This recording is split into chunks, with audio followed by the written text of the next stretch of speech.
వృషభ రాశి. వృషభ రాశి వారికి ఈ వారం అనుకూలంగా ఉంది. నూతన పరిచయాలు పెరుగుతాయి. ఆడంబరం ప్రదర్శిస్తారు. దూర ప్రాంతాల నుండి అనుకోని అవకాశాలు లాభిస్తాయి. వాటిని సద్వినియోగం చేసుకోండి. నిర్మాణమైన పనుల్లో జాప్యం జరిగినా నిదానంగా పూర్తి చేస్తారు. మొండి బకాయిలు వసూలవుతాయి.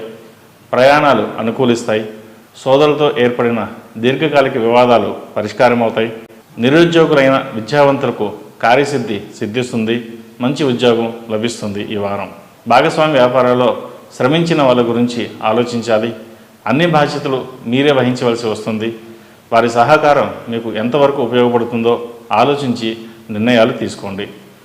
నూతన వ్యాపారాల్లో మీ ఊహలు వ్యూహాలు ఫలించే దిశగా కృషి చేస్తారు. వ్యాపారంలో స్త్రీల సహాయ సహకారాలు ఎంతగానో ఉపయోగపడతాయి. విద్యార్థులకు ఈ వారం కాలం అనుకూలంగా ఉంది. నీట్ పరీక్షల్లో ఉత్తీర్ణులవుతారు. కంప్యూటర్ సైన్స్, వైద్య విద్య చేసేవారికి కాలం అనుకూలంగా ఉంది. అయితే ఎక్కువ శ్రమించవలసి వస్తుంది. చెడు వ్యసనాలకు దూరంగా ఉండడం ఎంతో ముఖ్యం. ఎవరు మీకు ముఖ్యలో ఆలోచించి నిర్ణయాలు తీసుకోండి. ఆరోగ్యం నిలకడగా ఉంటుంది. యోగా, మెడిటేషన్పై దృష్టి సారిస్తారు. ఫిట్గా ఉండడానికి సమయాన్ని కేటాయిస్తారు. అంతర్గత సమస్యల్ని పరిష్కరించుకొని తెలివిగా ఇతర సమస్యలపై దృష్టి సారిస్తారు.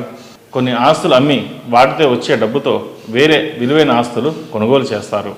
ఎంతమంది సహాయం ఉన్నప్పటికీ మీ కష్టం మీకు తప్పదు. జీవితంలో సహాయం లభించదు. ఖర్చులు పెరుగుతాయి. వారసత్వ విషయాలు, పూర్వీకుల నుండి ఆస్తులు లభిస్తాయి. రుణంగా ఇచ్చిన ధనం ఎట్టకేలకు వసూలవుతుంది. మీ మనస్తత్వం, పనితీరు చాలామందికి ఆశ్చర్యం కలిగిస్తుంది. మనసు సున్నితంగా ఉంటే సమస్యలు బరువు మోయలేమని భావిస్తారు. ఆధ్యాత్మిక రంగంలో ఉన్నవారికి మంచి పేరు ప్రఖ్యాతులు, ధనలాభం లభిస్తాయి. మీ పాండిత్యానికి, కృషికి అన్ని విధాలుగా తగిన గుర్తింపు లభిస్తుంది.